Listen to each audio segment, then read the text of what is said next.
नमस्कार, मैं हूं सुभाष भारतीय। मानसिक योग्यता परीक्षण यानी मेंटल एबिलिटी यानी रीजनिंग से जुड़ा एक नया वीडियो लेकर आया हूं। ये वीडियो बहुत इंपॉर्टेंट है, बहुत महत्वपूर्ण है, क्योंकि मैं आज जो टॉपिक लेके आया हूं इस टॉपिक में से यदि ये प्रश्न परीक्षा में आता है तो 4 या 5 क्वेश्चन एक साथ पूछे जाते हैं।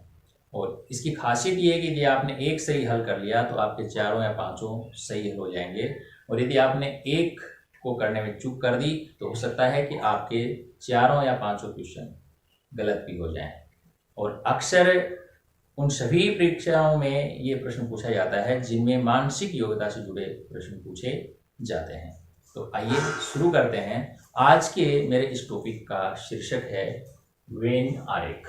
वेन आरेख दिखने में कैसा होता है ये आपके सामने ब्लैक बोर्ड पर मैंने बना के दिखा रखा है। यानी जब क्वेश्चन आएगा तो आपके सामने इस प्रकार की या फिर इससे मिलती जुलती एक आकृति डिजाइन की गई होगी और आपसे कहा जाएगा कि उक्त आकृति के आधार पे आप नीचे दिए गए क्वेश्चनों के आंसर दें। तो यहाँ पर ये मैं हल करके आपको सरल तरीके से बता रहा हूँ, और मुझे पूरा विश्वास है कि एक बार ये वीडियो यदि आप पूरा देख लेंगे तो इससे जुड़ा हुआ, इस टॉपिक से जुड़ा हुआ क्वेश्चन आपको भविष्य में दोबारा पढ़ने की आवश्यकता नहीं पड़ेगी।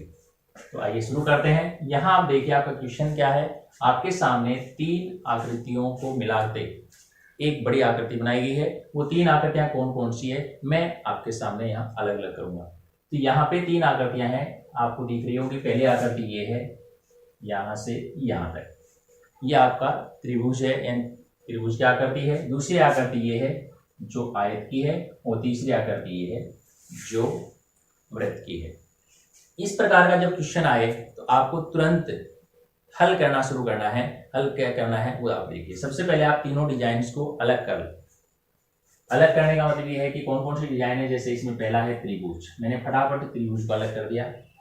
त्रिभुज का मतलब यहाँ क्या दिया है वो मैंने इसके साथ तुरंत लिख दिया कि त्रिभुज यहाँ पे क्या बताता है आपको, बिहारी। बिहारी का मतलब यहाँ पर बिहार में रहने वाले लोगों से, ठीक है।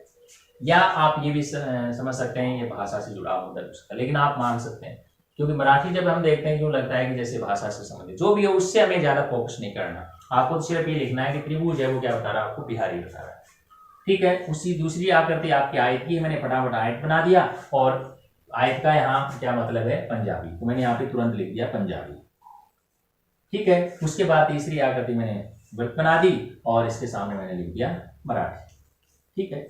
पहला काम यही करना है। वेन आरेख से जुड़ा हुआ क्वेश्चन यदि आपको पेपर में दिख जाता है तो आप रफ पेपर में जहां पर कार्य कर रहे होते हैं वहां तुरंत उन आकृतियों को अलग अलग कर लें। अब प्रत्येक आकृति में जो जो अंक लिखे हुए हैं, जैसे ये त्रिभुज है यहां से यहां तक, ध्यान से देखिए आप, ये त्रिभुज है यहां से यहां तक, तो इस इतने दायरे के अंदर जो जो अंक लिखे हुए हैं उन्हें आप क्रम से लिख लें। इसमें 3 अंक हैं, 1 2 3, आप यहां इसके सामने इसको क्रम से लिख लें, थोड़ी थोड़ी दूरी पे लिख दिया, ठीक है। फिर हमें देखना आयत में कितने, यहां सावधानी रखनी, यदि आपने यहां पर 1 अंक की भी चूक कर दी तो फिर आपके क्वेश्चन गलत हो जाएंगे, हो सकता है सारे क्वेश्चन गलत हो जाएं। सावधानी रखनी है कि आपने त्रिभुज को ध्यान से देखा और देखा कि इतने बड़े दायरे में, इसको भूल जाइए, ये जो कोना आ रहा है इसको भूल जाइए, आप तो सिर्फ इसको देखिए, ये त्रिभुज है, इसमें कौन कौन से अंक हैं उन्हें लिखना है और उन्हें भी क्रम से लिखना है। जैसे गिनती में 1 पहले आ रहा तो 1 2 3 ऐसे। फिर बात करते हैं आयत की, तो आयत में भी इसी प्रकार आपको अंक देखने कितने हैं, 1 2 3 4 5 6 अंक हैं। इन 6 को क्रम से लिख लीजिए आप। 1 है तो 1 के नीचे लिखिए आप 1 को, फिर 2 है, मैं थोड़ा सा नजदीक लिखना पड़ेगा, आगे आएगा नहीं, 2 और 3, 2 है क्या नहीं है तो इसको छोड़ दीजिए, डैश लगा दीजिए हल्का सा ताकि पता चले भी ये नहीं है। फिर 3 है, 3 के नीचे लिख दीजिए। 4, यहाँ ऊपर 4 था ही नहीं इसलिए आगे बढ़ जाएगा ये 4। 5 है तो 5 लिखिए, 6 भी है तो 6 भी लिखिए, 7 है 7 भी लिख दीजिए, ठीक है। हमने यहाँ क्या किया, दूसरी जो आकृति हमारी जो पंजाबी हमें बता रही है वो आयत है, और आयत में कौन कौन से अंक है, 1 3 4 5 6 7। फिर एक बार काउंट भी कर लीजिए कि इसमें मैंने जो गिने थे वो पूरे हैं कि नहीं है। इसमें टोटल कितने, 2 2 4 2 6, इसमें भी 2 2 4 2 6, कंप्लीट हो गया काम। अब हम बढ़ते हैं तीसरी आकृति पे। तीसरी आकृति में कितने हैं, 1 2 3 4, इनको क्रम से लिखिए। पहला है 3, तो यहाँ पर 1 नहीं है तो 1 के नीचे मैं डैश लगा देता हूँ। 2 भी नहीं है, 2 के नीचे डैश लगा दिया मैंने, और 3 के नीचे मैंने यहाँ पे 3 लिख दिया। 4 है तो 4 के नीचे 4 लिख दिया। 5 नहीं है, 6 है, 5 के नीचे मैंने डैश लगा दिया और 6 के नीचे 6 लिख दिया। फिर 7 नहीं है तो 7 के नीचे डैश लगा दिया और 8 को मैंने अलग लिख दिया। ठीक है, यहाँ पे इस पर दिख रहा होगा उम्मीद कर। तो यहाँ पे देखिए मैंने ये सारे डिजाइन यहाँ पे लिख लिए। अब आपके प्रश्नों की बारी आती है। ये कार्य आपको इन प्रश्नों को पढ़ने से पहले ही कर लेना है। जैसे आपको लगे कि इस प्रकार से आपको क्वेश्चन पूछा जा रहा है तो आप ये काम तुरंत कर लें। आप आकृतियों को अलग अलग लिख लें, कौन सी आकृति का नाम क्या है नाम डाल लें, और कौन सी आकृति में, ये जरूरी नहीं है कि अंकी हो या अक्षर भी हो सकते हैं, ये ध्यान रखना, ABCD या क ख ग भी हो सकते हैं। तो यहाँ पर ये उदाहरण मैंने इसलिए लिया क्योंकि इसमें 2-3 टाइप के क्वेश्चन मिलेंगे आपको। ठीक है, अब हम प्रश्नों पे आ जाते हैं। पहला प्रश्न है, आपसे पूछा जा रहा है कि इस वेन आरेख में कुल पंजाबी कितने हैं, यानी पंजाबियों की टोटल संख्या। कंफ्यूजन में नहीं होना है, यहां आपको अंकों को नहीं गिनना है, अंकों का योग करना पड़ेगा, ये ध्यान रखें। यही मिस्टेक हो जाती है। पहले आप कंफर्म कर लें कि क्या हमें सिर्फ अंकों की संख्या बतानी है या फिर अंकों का योग बताना है। अब यहाँ आप कंफ्यूजन में पड़ रहे होंगे कि संख्या क्या है, योग क्या है। इस चीज को आप ध्यान से समझ लें। संख्या मतलब नंबर, जैसे 1 2 3 4, तो यहाँ पे कितने नंबर हुए, 4 नंबर हुए, यानी संख्या कितनी है, 4।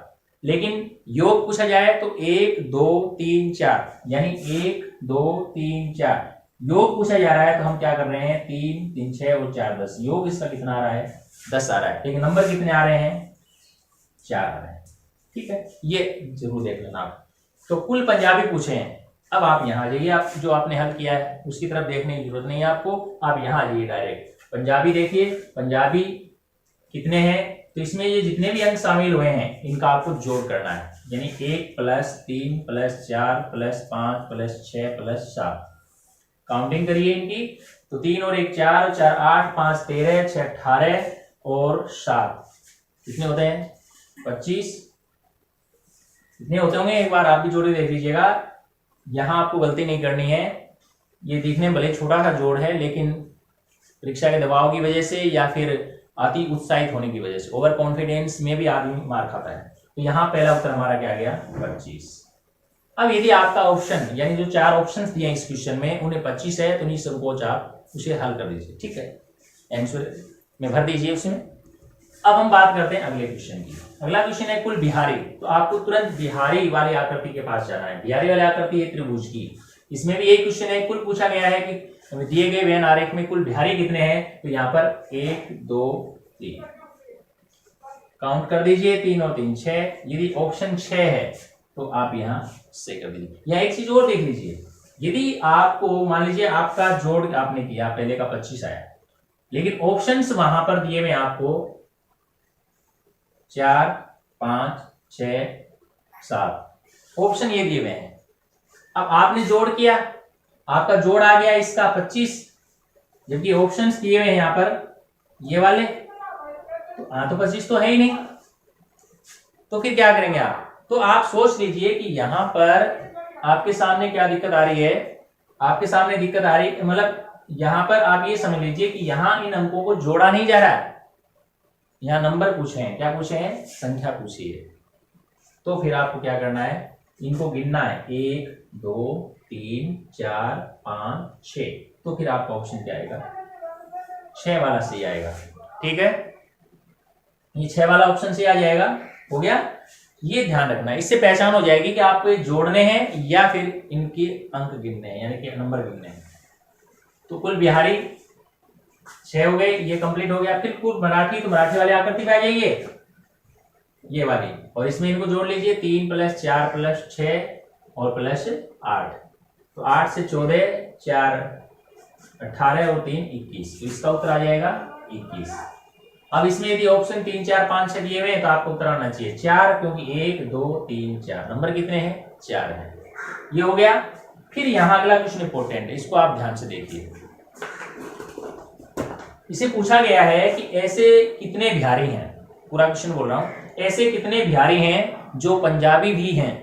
ऐसे कितने बिहारी हैं जो पंजाबी भी हैं। 2 बार कम से कम क्वेश्चन को पढ़ना है। यानी आपको यहां पर बिहारी और पंजाबियों को ढूंढना है, ठीक है। यानी जो बिहारी भी बोलते हैं, पंजाबी बोल लेते हैं, उन दोनों को ढूंढना है। तो आपका फोकस कौन सी 2 आकृतियों पे जाएगा? इन 2 आकृतियों पे। नीचे वाली आकृति से फिलहाल आपका कोई लेना देना नहीं है। यानी आपको ऐसे नंबर को ढूंढना है। मैं क्या बोल रहा हूं? ऐसे नंबर को ढूंढना है जो इन दोनों पंक्तियों में कॉमन है। एक कॉमन है तो ये एक जोड़ा बन गया। कॉमन का मतलब इसमें भी है, इसमें भी है। सीधी सी बात है, 2 नहीं है, 3 कॉमन है। अब 3 से आगे इसमें है ही नहीं तो कॉमन कहां से आएगा? तो हमारे पास कितने अंक आए यहाँ पे? एक तो 1 आया, एक 3 आया। क्योंकि इस पूरे सवाल में क्या कर रहे हैं हम? योग कर रहे हैं। तो यहां पर भी इन दोनों का क्या होना चाहिए? योग होना चाहिए। तो 1 + 3 = 4। तो आपका उत्तर आना चाहिए 4। और सीधा पूछा है, यहाँ पे ऑप्शन ही 4 नहीं है, ऑप्शन ही वहां पे 1 2 ऐसे दिया हुआ है, 0 दिया हुआ है या कुछ नहीं दिया हुआ है। तो आपका ऑप्शन क्या आना चाहिए? 2 से आना चाहिए, क्योंकि वहां पे नंबर यानी संख्या पूछी जा रही है आपसे। लेकिन इस टाइप का क्वेश्चन आ रहा है और उसमें योग का सिस्टम चल रहा है, फिर सारे सवालों में आपको योग ही करना है, ठीक है। अब अगला क्वेश्चन देखिए आप। 4 क्वेश्चन हमने कर लिया, इसका उत्तर कितना आया? 3 और 1 4 आ गया। अब है पंजाबी और मराठी। इस क्वेश्चन को पूरा पढ़ेंगे तो इस प्रकार से है कि ऐसे कितने पंजाबी हैं जो मराठी भी हैं। ऐसे कितने पंजाबी हैं जो मराठी भी हैं। तो यहां आपको क्या करना है? आपको कौन से 2 बॉक्स पे जाना है? इन 2 पे। ऊपर वाले को आप भूल जाइए। यानी आपको ऐसे नंबर्स खोजने हैं जो इन दोनों पंक्तियों, नीचे वाली दोनों पंक्तियों में कॉमन है। तो एक कॉमन है ही नहीं, क्योंकि एक इसमें है, नीचे वाले में नहीं है। 2 दोनों में ही गायब है। 3 कॉमन है, यहाँ पे देखिए। 4 ये भी कॉमन है, लेकिन 5 कॉमन नहीं है। 6 कॉमन है, 7 कॉमन नहीं है, 8 भी नहीं है, क्योंकि 8 ऊपर वाले में नहीं है। यहाँ पे कौन कौन कॉमन है? 3 कॉमन, 4 और 6 बराबर 4 3 7 और 6 13। आपका आंसर कितना आ रहा है? 13 आ रहा है, ठीक है। अब एक क्वेश्चन मैं और बना देता हूं आपको एक क्वेश्चन और बना के देता हूं। वो है ये, पंजाबी एंड बिहारी और एंड मराठी। यानी क्वेश्चन ऐसे हैं कि ऐसे कितने पंजाबी हैं जो बिहारी भी हैं, मराठी भी हैं। ये अंतिम प्रकार का क्वेश्चन यहां मैं शामिल कर रहा हूं। पंजाबी, ऐसे कितने पंजाबी हैं जो बिहारी भी हैं, मराठी भी हैं। यानी हमें यहां पर तीनों आकृतियों की गणना करनी पड़ेगी। ऐसे अंक ढूंढने पड़ेंगे जो तीनों में कॉमन है। तो 1 2 में कॉमन है लेकिन यहां नहीं है, तो ये भी कट। 2 इन 2 में नहीं है, ये भी कट। 3 तीनों में है, ये कॉमन हो गया, कॉमन हो गया। 4 कॉमन नहीं है, आगे की कोई भी चीज कॉमन नहीं है, तो ऊपर वाली लाइन पूरी खाली है। पूरी लाइन खाली होने का मतलब ये क्वेश्चन अब आगे बढ़ाने की आवश्यकता नहीं है। तो कॉमन कितने हैं? 3। आपका उत्तर आएगा 3। यदि आप क्वेश्चन को सही करना चाहते हैं तो कैलकुलेशन करने का इससे बेहतर कोई और तरीका नहीं है। यदि आप डायरेक्ट इसको देख करके करना चाहोगे तो गलती होने की संभावना बहुत ज्यादा रहेगी। मैंने भी शुरू में ऐसी गलतियां की थी और मुझे रिजल्ट है वो नेगेटिव मिला। इसलिए आप इस प्रकार का तरीका बनाए। अभी आपको लगता है कि आपने सर समय ज्यादा लिया है, तो ये मैं समझा रहा हूं इसलिए समय ज्यादा है। आपको वहां किसी को समझाना तो है नहीं, आपका सिर्फ पेन चलना है और वो धनाधन चलना है, फटाफट काम करना है। तो आप इसको सेकंडों में हल कर लेंगे। उम्मीद करता हूं कि आज का ये वीडियो आपके लिए बहुत ही उपयोगी साबित होगा, आपको अच्छा लगेगा। और यदि ऐसा होता है तो आप इसे लाइक जरूर कर दें, अपने मित्रों के साथ शेयर भी करें और चैनल से जुड़े रहने के लिए इसको सब्सक्राइब करें। मिलता हूं ऐसी एक नई महत्वपूर्ण और रोचक जानकारी के साथ अगले वीडियो में। तब तक के लिए सभी को नमस्ते और नमस्कार।